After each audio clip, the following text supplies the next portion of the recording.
Abd al Rahman I, more fully Abd al Rahman ibn Muawiyah ibn Hisham ibn Abd al-Malik ibn Marwan, was the founder of a Muslim dynasty that ruled the greater part of Iberia for nearly 3 centuries. At the time it was known by the Arabs as al-Andalus. Abd al Rahman's establishment of a government in al-Andalus represented a branching from the rest of the Caliphate of Damascus, which had been brought under the Abbasid following the overthrow of the Umayyad dynasty from Damascus in 750. He was also known by the surnames al-Dakhil, Saqr Quraish, and the Falcon of Andalus. Variations of the spelling of his name include Abd al Rahman I, Abd al Rahman I, Abd al Rahman I, and Abd Al Rahman I. Biography. Flight from Damascus. Born near Damascus in Syria, Abd al Rahman was the son of the Umayyad prince Muawiyah ibn Hisham and a Berber mother, and thus the grandson of Hisham ibn Abd al-Malik, caliph from 724 to 743.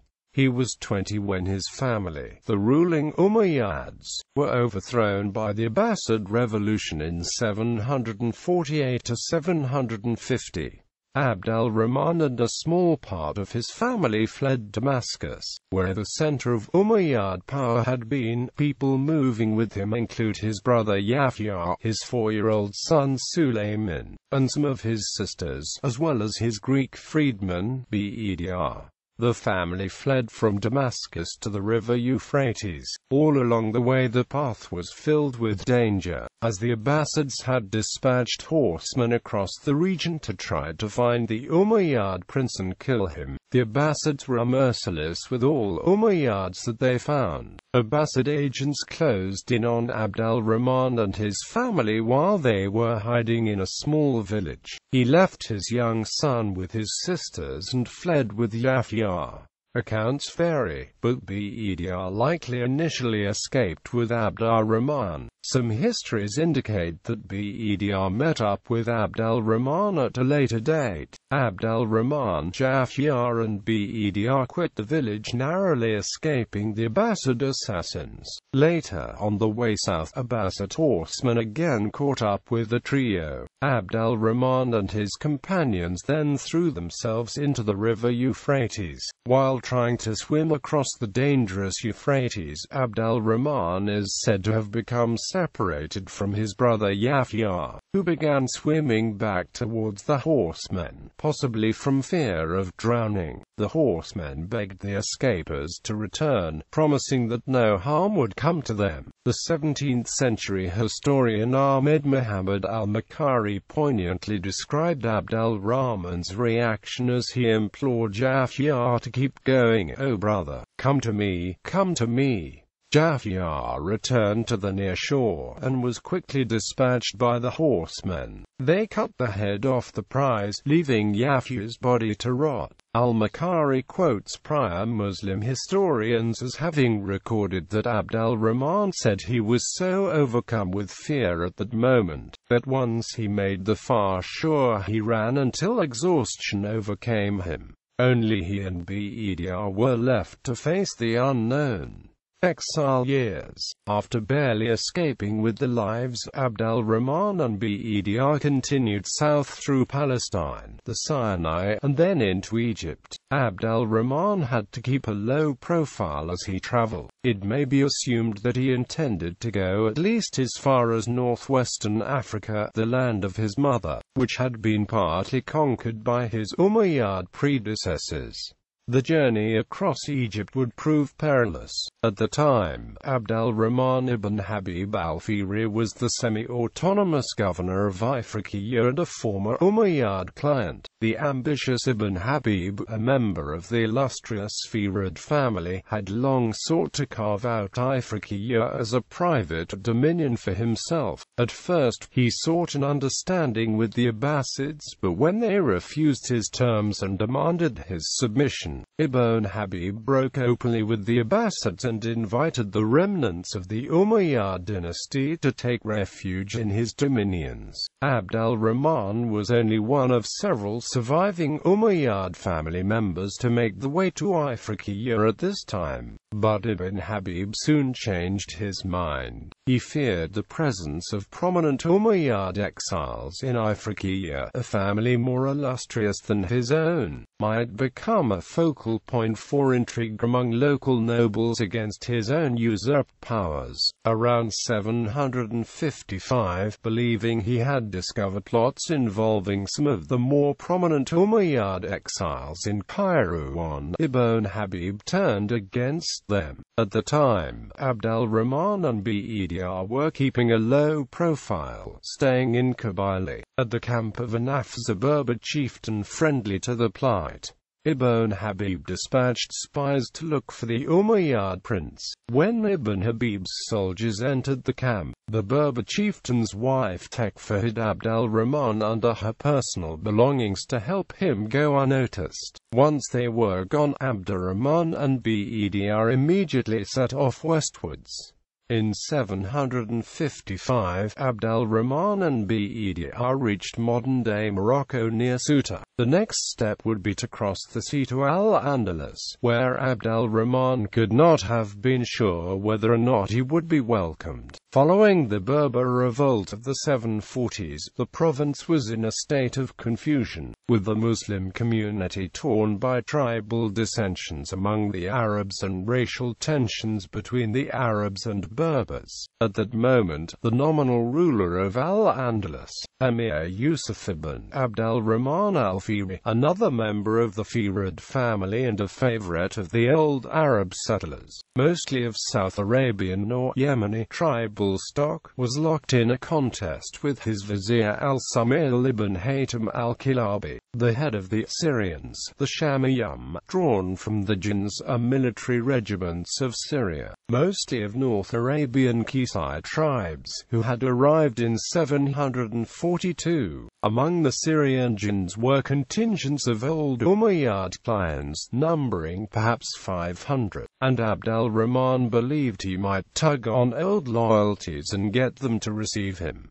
Abd was dispatched across the straits to make contact. Abd managed to line up 3 Syrian commanders, Ubaydallah ibn Uthman and Abdallah ibn Khalid, both originally of Damascus, and Yusuf ibn Bukht of Nasreen. The trio approached the Syrian arch-commander al-Samail to get his consent, but al-Samail refused, fearing Abd al Rahman would try to make himself emir. As a result, Abd and the Umayyad clients sent out feelers to the rivals, the Yemenite commanders. Although the Yemenites were not natural allies, their interest was piqued. The Emir Yusuf al-Fihri had proven himself unable to keep the powerful al-Samail in check, and several Yemenite chieftains felt the future prospects were poor, whether in a Fihrad or Syrian-dominated Spain, so that they had a better chance of advancement if they hitched themselves to the glitter of the Umayyad name. Although the Umayyads did not have a historical presence in the region and there were grave concerns about young Abd al Rahman's inexperience, several of the lower-ranking Yemenite commanders felt they had little to lose and much to gain, and agreed to support the prince. Abd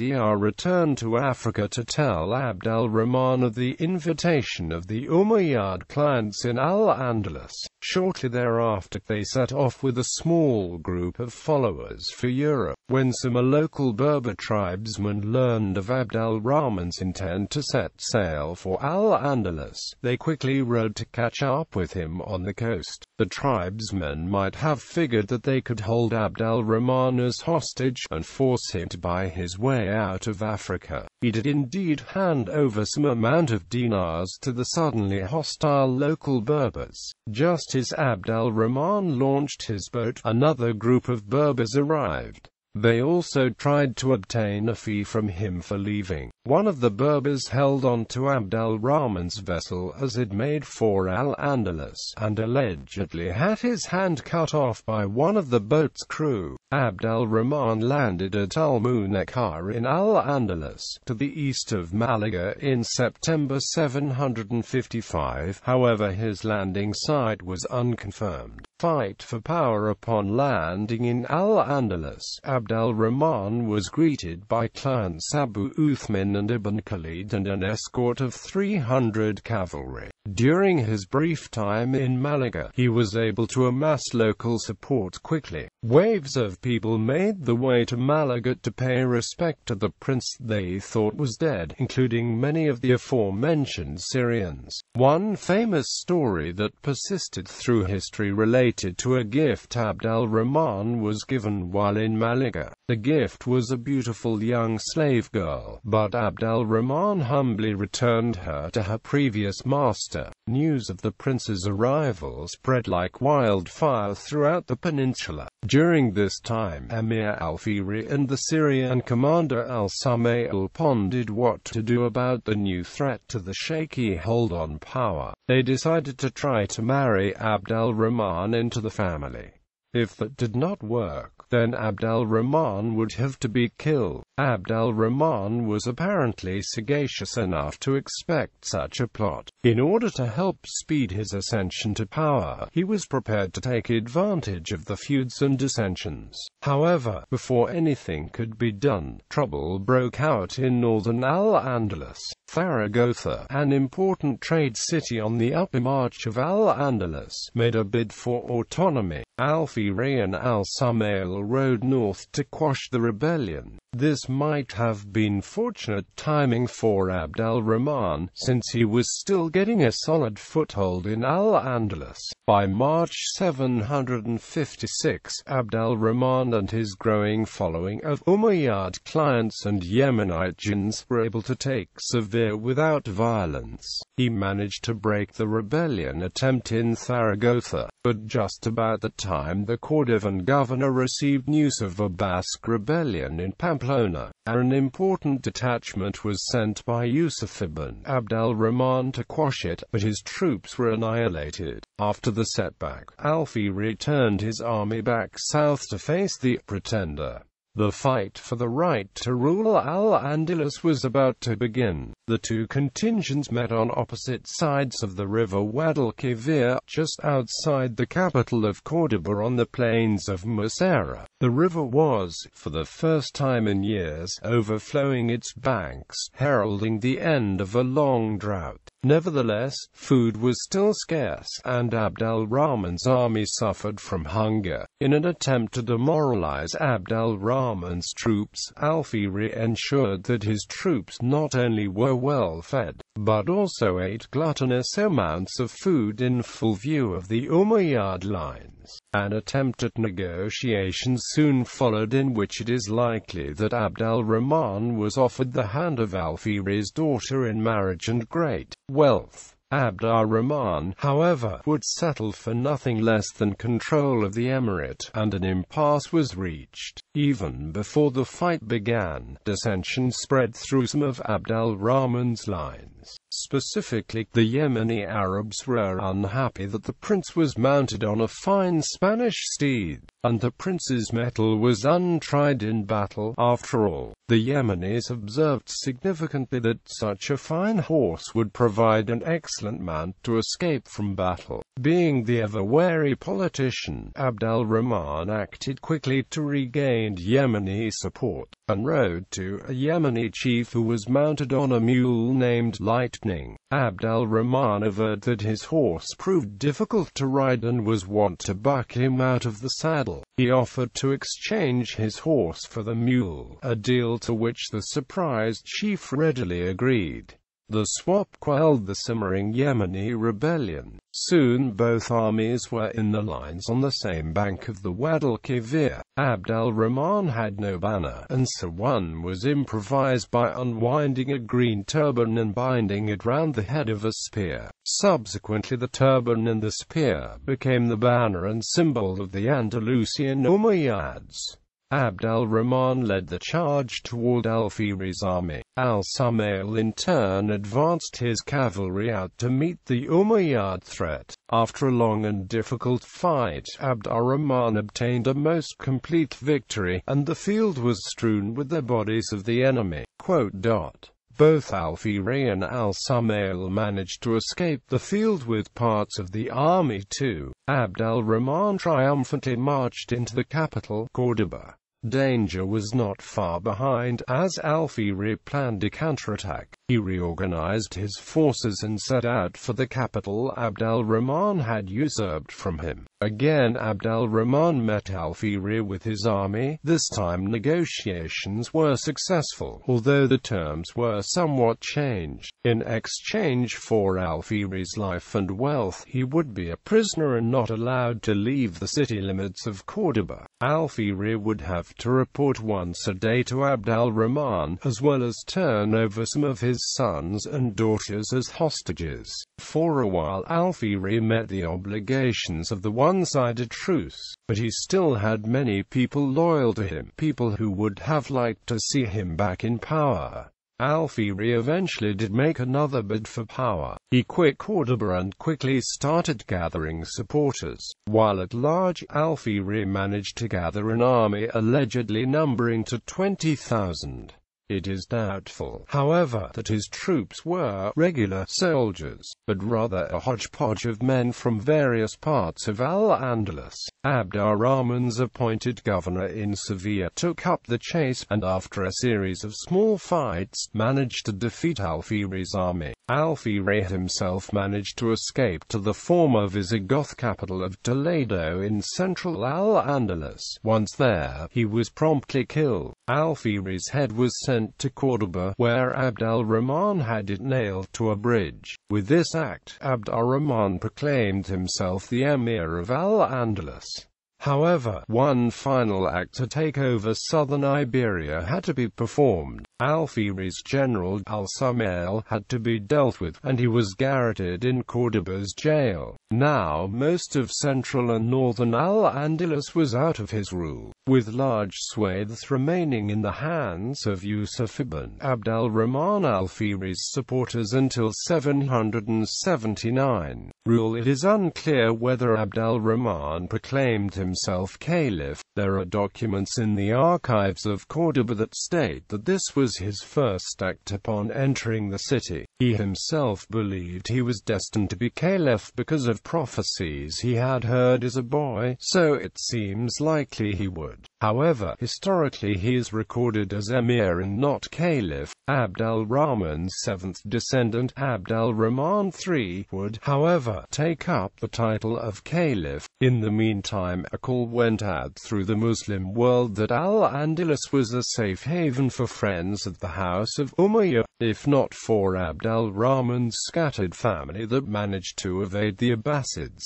Abd al Rahman probably was quite happy to see his call answered by waves of Umayyad faithful and family. He was finally reacquainted with his son Sulayman, whom he last saw weeping on the banks of the Euphrates with his sisters. Abd al Rahman's sisters were unable to make the long voyage to al-Andalus. Abd al Rahman placed his family members in high offices across the land, as he felt he could trust them more than non-family. The Umayyad family would again grow large and prosperous over successive generations. However, by 763 Abd al Rahman had to get back to the business of war. Al-Andalus had been invaded by an Abbasid army. Far away in Baghdad, the current Abbasid caliph, al-Mansur, had long been planning to depose the Umayyad who dared to call himself emir of al-Andalus. Al-Mansur installed al-Ala ibn Mughith as governor of Africa. It was al-Ala who headed the Abbasid army that landed in al-Andalus, possibly near Behar. Much of the surrounding area of Behar capitulated to al-Ala, and in fact rallied under the Abbasid banners against Abd al Rahman. Abd al Rahman had to act quickly. The Abbasid contingent was vastly superior in size, said to have numbered 7,000 men. The emir quickly made for the redoubt of Carmona with his army. The Abbasid army was fast on the heels, and laid siege to Carmona for approximately 2 months. Abd al Rahman must have sensed that time was against him as food and water became scarce, and his troops' morale likely came into question. Finally Abd al Rahman gathered his men as he was resolved on an audacious sally. Abd al Rahman handpicked 700 fighters from his army and led them to Carmona's main gate. There, he started a great fire and threw his scabbard into the flames. Abd al Rahman told his men that time had come to go down fighting rather than die of hunger. The gate lifted and Abd al Rahman's men fell upon the unsuspecting Abbasids, thoroughly routing them. Most of the Abbasid army was killed. The heads of the main Abbasid leaders were cut off. The heads were preserved in salt, and identifying tags pinned to their ears. The heads were bundled together in a gruesome package and sent to the Abbasid Caliph, who was on pilgrimage at Mecca. Upon receiving the evidence of al-Allah's defeat in al-Andalus, al-Mansur is said to have gasped, "God be praised for placing a sea between us." Al-Mansur hated, and yet apparently respected Abd al Rahman to such a degree that he dubbed him the Hawk of Quraish. Despite such a tremendous victory, Abd al Rahman had to continuously put down rebellions in al-Andalus.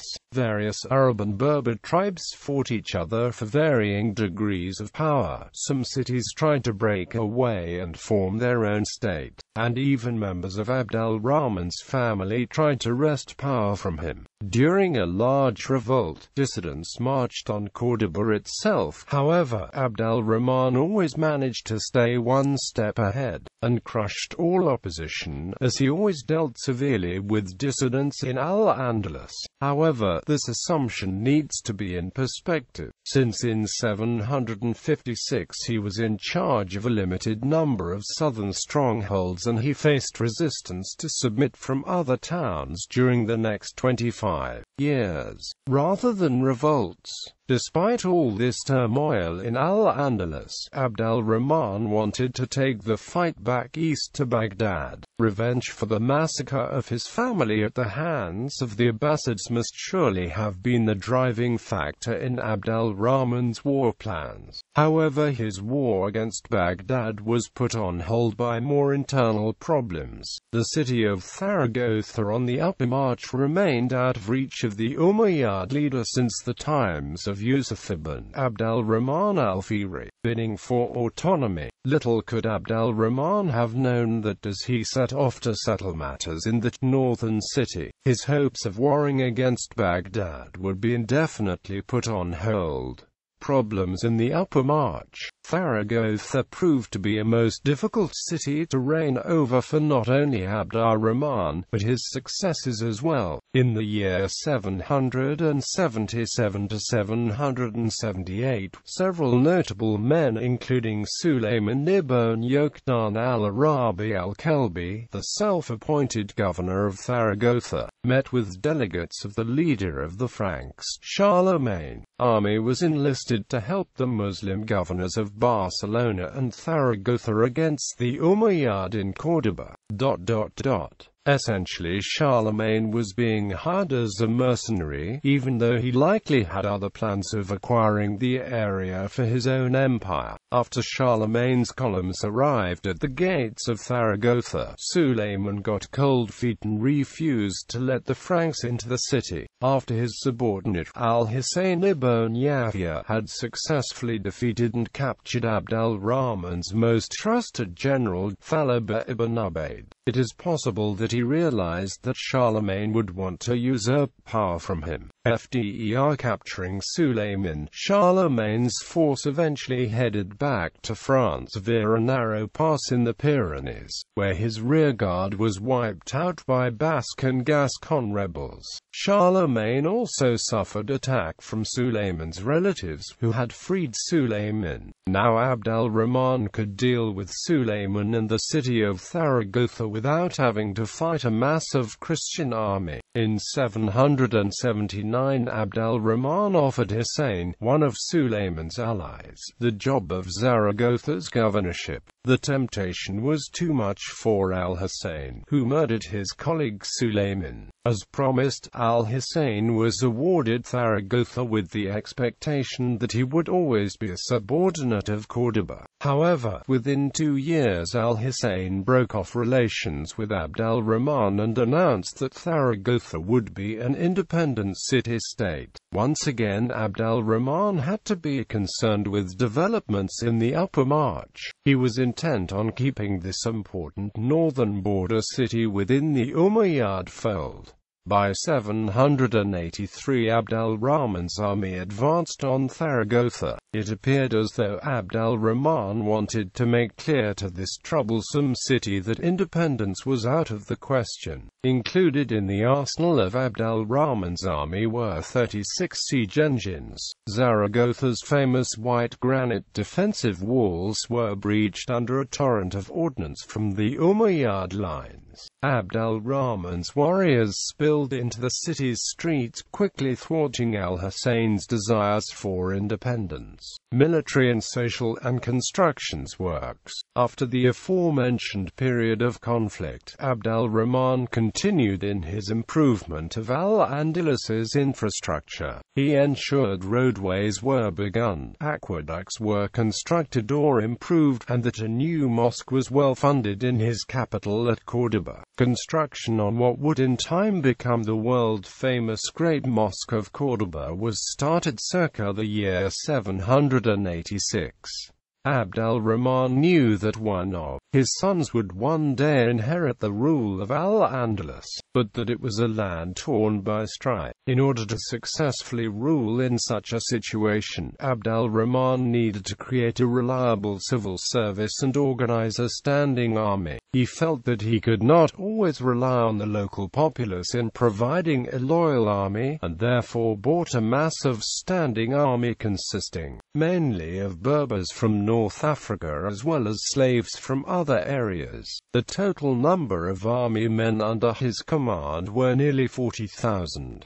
As was common during the years of Islamic expansion from Arabia, religious tolerance was practiced. Abd al Rahman continued to allow Jews and Christians and other monotheistic religions to retain and practice the faiths. They did, however, have to pay a tribute tax for this privilege. Abd al Rahman's policy of taxing non-Muslims, which was often carried out by later rulers, changed the religious dynamic of al-Andalus. Possibly because of excessive tribute taxes, the bulk of the country's population must have become Muslim. However, other scholars have argued that though 80% of al-Andalus converted to Islam, it did not truly occur until near the 10th century. Christians more often converted to Islam than Jews, although there were converted Jews among the new followers of Islam. There was a great deal of freedom of interaction between the groups. For example, Sarah, the granddaughter of the Visigoth king Witiza, married a Muslim man and bore 2 sons who were later counted among the ranks of the highest Arab nobility. Abd al Rahman I was able to forge a new Umayyad dynasty by standing successfully against Charlemagne, the Abbasids, the Berbers, and other Muslim Spaniards. There is some dispute among whom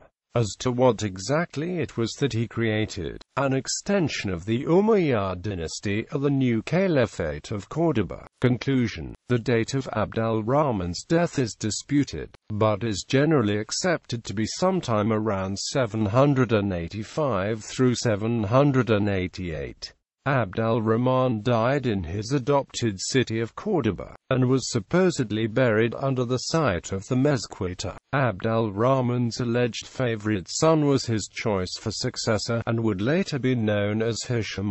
Abd al Rahman's progeny would continue to rule al-Andalus in the name of the House of Umayyad for several generations, with the zenith of the power coming during the reign of Abd al Rahman III family. Abd al Rahman was the son of Muawiyah, son of Hisham, son of Abd al-Malik, according to Abd al-Wahid Merikechi when reciting his ancestry. Abd al Rahman's mother was a member from the Nafza Berbers with whom he found refuge after the murder of his family in 750. Abd al Rahman married a woman named Hulal. She is said to be the mother of Hisham. Abd al Rahman was the father of several sons, but the identity of the mother is not clear. Sulayman, governor of Toledo, exiled after he refused to accept his brother Hisham's accession to the throne, returned to challenge his nephew in 796, captured and executed in 800. Omar captured in battle and executed by Fruela I, king of Asturias. Hisham, emir of Córdoba. Abdullah